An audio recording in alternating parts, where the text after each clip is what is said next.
नमस्कार दोस्तों।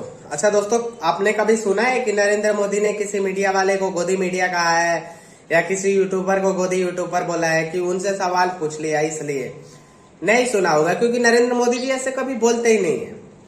मैंने बहुत बार सुना है उनके, अभी लगभग 30-40 चैनलों पे इंटरव्यू दे चुके हैं और वो सारे सवाल वो पूछे जाते हैं जो चैनल के सवाल होते हैं, पहले से तैयार किया वो सवाल नहीं रहते वो, और ना ही वो सवाल के बारे में नरेंद्र मोदी जानते हैं और उन हर सवाल का कितने शालीनता से जवाब देते हैं। और संदेश खाली से लेके मणिपुर, कर्नाटका के जो प्रज्वल रेवन्ना का हुआ कांड, उस पे बेरोजगारी, महंगाई, हर तरफ से सवाल पूछा गया और सारे सवालों का जवाब इतने शालीनता से मोदी जी दिए। एक देश के प्रधानमंत्री का यही कर्तव्य बनता है कि उनसे सवाल पूछा जाए तो वो गुस्सा ना करें और प्रेम से जवाब दे उसका, और वही परिचय दे रहे हैं नरेंद्र मोदी अपनी शालीनता का। मैंने कभी नहीं सुना कि सवाल पूछने पे वो किसी से सामने से गुस्सा हुए हैं और बोले हैं कि आप ये सवाल मत पूछो, मना करते हैं। हमेशा वो प्यार से सवालों का जवाब देते हैं, चाहे वो कठिन से कठिन सवाल क्यों ना हो। लेकिन इसके उलट देखो दोस्तों, विपक्ष के नेताओं का, वो अक्सर दूसरों पे गोदी मीडिया होने का इल्जाम लगाते हैं, लेकिन अगर उनसे कोई वाजिब सवाल भी पूछ लिया जाए ना तो वो जवाब नहीं देते हैं। और जिस सवाल का जवाब वो नहीं देते हैं क्योंकि उनको पसंद नहीं होता है, और वो सवाल तुरंत बोल देते हैं पत्रकार को प्रेस कॉन्फ्रेंस में कि तुम बीजेपी का ऑफिस से आए हो, बीजेपी ऑफिस से सवाल आया है, ऐसे बोल देते हैं।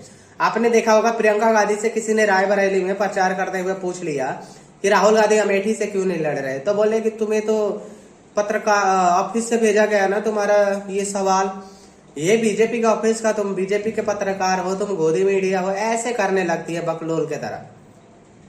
अभी जस्ट राहुल गांधी से सवाल पूछा गया था किसी प्रेस कॉन्फ्रेंस में, किसी ने पत्रकार ने पूछ लिया, उसने भी तुरंत बोल दिया। उसने यही पूछा कि आप ये जो वादे कर रहे हैं इसको पूरा कैसे करेंगे, जो 1 लाख रुपए महिलाओं को देने के। 1 लाख रुपए पता है कितने हो जाएंगे? 1600 करोड़ रुपए हो जाएंगे, हमारे बजट की एक हिस्सा हो जाएगा। तो ये जवाब नहीं देते हैं, ये कहते हैं कि तुम्हारा सवाल ये ऑफिस से आया है, मतलब बीजेपी का ऑफिस से आया है, तुम गोदी मीडिया हो।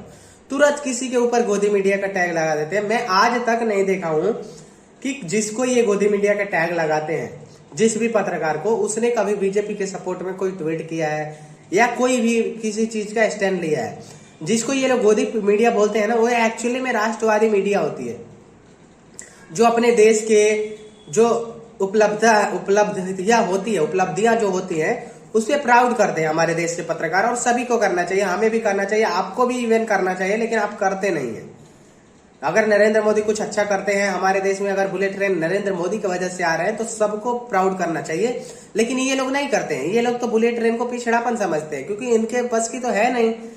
तो मैं बताता हूँ, जिन लोगों को ये गोदी मीडिया बोलते हैं ना, उनको वो राष्ट्रवादी होते हैं और वो इंटरनेशनल से लेकर नेशनल तक अपने देश के बात को रखते हैं और पाकिस्तान से भिड़ जाते हैं अपने देश के लिए। लेकिन आप इनको, जो इनको सही पत्रकार लगते हैं उनके नाम देखो, नाम तो लूंगा तो गलत हो जाएगा, चलो यूट्यूबर, अक्सर इनके जो सारे पत्रकार हैं वो यूट्यूबर बन चुके हैं और डेली 100 ट्वीट करते होंगे उस सारे पत्रकार मिला के विपक्ष के पक्ष में, कांग्रेस के पक्ष में, सपा के पक्ष में, आरजेडी के पक्ष में। लेकिन वो गोदी मीडिया नहीं है, वो इनके लिए निष्पक्ष है। वो चुनाव माहौल बनाते हैं, जाके जमीन पे उन लोगों से बात करते हैं जो सिर्फ बीजेपी विरोधी होते हैं, उनके पास कभी नहीं जाएंगे जो बीजेपी के सपोर्टर होते हैं। और जब ये लोग चुनाव हारते हैं ना तो इनको लगता है कि यार सारे लोग तो बीजेपी के विरोध में बोलते थे कि ये सपोर्ट में वोट कम दिया। भाई जब तुम सपोर्टर के पास जाओगे तब ना पता चलेगा कि बीजेपी के सपोर्ट कितना है। लेकिन ये लोग तो खुद गोदी मीडिया है, खुद गोदी यूट्यूबर है और दूसरों को गोदी मीडिया बोलते हैं।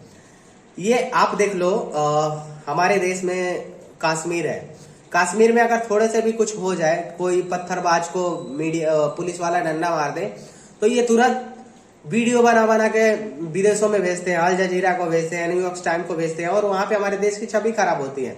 ये जितने लेफ्ट लॉबी के यूट्यूबर है, पत्रकार अपने आप को कहते हैं, हालांकि पत्रकार है नहीं, और उसके बाद हमारे देश का माहौल खराब होता है, हमारे देश की इज्जत खराब होती है, देश के हमारे जो फेस है खराब होते हैं दुनिया में। लेकिन आप देखो अभी पीओके में, जो पाकिस्तान ऑक्युपाई कश्मीर है, उसमें इतने बड़े आंदोलन चल रहे हैं, वहां पे बिजली, टैक्स, सब कुछ टैक्सेस वहां पे बहुत ज्यादा लगाए जा रहे हैं, बिजली नहीं मिल रही, उनका ही बिजली उनको नहीं मिल रहा है, उनका ही पानी उनको नहीं मिल रहा है, वहां पे सड़कें नहीं है, वहां पे एयरपोर्ट नहीं है। उससे 100 गुना ज्यादा हमारा जो विकसित है हमारा कश्मीर है। लेकिन ये लोग फिर भी हमारे कश्मीर को छवि खराब करते, क्योंकि हमारे कश्मीर का छवि खराब करने हाथ में ये सबसे ज्यादा वामपंथियों का हाथ है और लेफ्ट लॉबी के यूट्यूबरों का हाथ है। लेकिन दोस्तों आप देख लो, पाकिस्तान का कोई भी मीडिया, मेन स्ट्रीम मीडिया तो छोड़ो, यूट्यूबर भी उसको कवर नहीं कर रहा है, पीओके का जो भी हो रहा है वहां पे आंदोलन। लेकिन अगर हमारे देश में ऐसा कुछ आंदोलन होता ना, हमारी लेफ्ट लॉबी पता है क्या करती, वो लोग यहाँ से वीडियो बना बना के अल जजीरा को भेजते और वहां से अल जजीरा उसके बाद छापता और पेपर में और हमारे देश की छवि खराब करने की कोशिश करता है। हालांकि दुनिया इतनी भी अंधी नहीं है कि हमारे कश्मीर का जो विकसित है वो नहीं देख रहा है। हमारे कश्मीर में एयरपोर्ट, मॉल सब कुछ खुल रहा है, बार खुल रहा है, सिनेमा खुल रहा है, वो हर चीज खुल रहा है जो एक आम आदमी की जरूरत होती है। और हमारा कश्मीर इतना विकसित हो रहा है, हम आगे अपना पीओके भी ले लेंगे, वो भी हमारा ही कश्मीर है। कल किसी ने सवाल पूछा था अमित शाह से कि कश्मीर में कुछ बड़ा होने वाला है, तो उन्होंने कहा कि कश्मीर में कुछ बड़ा नहीं होने वाला है, कश्मीर बड़ा होने वाला है। तो दोस्तों ये है हमारे देश की लेफ्ट लॉबी, जो हमारे देश की छवि खराब करने में मतलब एक बार भी नहीं सोचते हैं और वो हर काम करते हैं जिससे हमारे देश की छवि खराब हो। इनकी एक ऐसी एक उपलब्धता नहीं है। मैं सारे इनके जितने लेफ्ट लॉबी के यूट्यूबर हैं उनको चैलेंज देता हूँ ना कि ये कोई अपना एक भी काम बता दे जो देश के अच्छाई के लिए किया हो, जिससे देश की इज्जत हुआ हो। नहीं, बिल्कुल नहीं किए होंगे। ये सिर्फ राष्ट्रवादी पत्रकारों के पीछे पड़े रहते हैं। खुद तो यूट्यूबर हैं, क्योंकि इनको वो मिली नहीं जिस हिसाब से ये करते हैं दलाली। लेकिन राष्ट्रवादी पत्रकार जो अपने देश की उपलब्धियों पर खुश होते हैं, अपने देश के लिए लड़ते हैं विदेशी फॉरन पे। हमारी पलकी शर्मा कितनी अच्छी पत्रकार है, उनके तो नरेंद्र मोदी ने भी तारीफ किया है। तो उनको ये लोग गोदी मीडिया बोलते हैं, लेकिन खुद जो गोदी यूट्यूबर है ना, खुद को नहीं बोलते हैं, क्योंकि क्या ही बोलेंगे, मतलब इनको क्या ही कहें, इनको तो कुछ कहना भी अच्छी बात नहीं है। लेकिन मैं ना देखता हूं तो मुझे गुस्सा आता है कि जब राष्ट्रवादी मीडिया को गोदी मीडिया बोला जाता है ना, और ऐसी मीडिया जो दिन भर विपक्ष के लिए माहौल बनाती है, वो उनको अपने आप को निष्पक्ष बोलते हैं। तो ये देख के बुरा लगता है। आप तो या तो पक्ष में रहो या निष्पक्ष में रहो। मीडिया कभी पक्ष या निष्पक्ष में नहीं होते, लेकिन ये लोग बिल्कुल निष्पक्ष नहीं है। ये लोग उनके तरफ है, विपक्ष की तरफ, और जमीन पे उनके ही माहौल बनाते हैं। हालांकि इनको लगता है कि यूट्यूब से माहौल बनाने से वोट मिल जाएगा, तो ये बिल्कुल गलत है, ऐसा कभी नहीं होता है। तो दोस्तों यही मेरा कहना है कि मीडिया को गोदी मीडिया बोल देना बहुत आसान है, लेकिन हमारे जो मीडिया है ना, इन लोगों की वजह से, हमारे जो गोदी यूट्यूबर है इनकी वजह से हमारे देश की मीडिया की छवि खराब होती है। और जो भी रैंकिंग है वो सब लेफ्ट ही बैठे हैं। जो रैंकिंग देते हैं ना कि 180 देशों में 161 पे है, वो सब लेफ्ट लॉबी के ही बैठे होते हैं। तो वो तो चाहते ही है कि भारत से छवि खराब आए, और यहाँ से तो हजारों वीडियो बना बना के भारत के बारे में खराब जाता है। अच्छाई तो एक भी जाता नहीं है, अच्छे वीडियो लेफ्ट लॉबी भेजती नहीं है। तो ये लोग देश के छवि खराब करने में पूरी कोशिश करते हैं।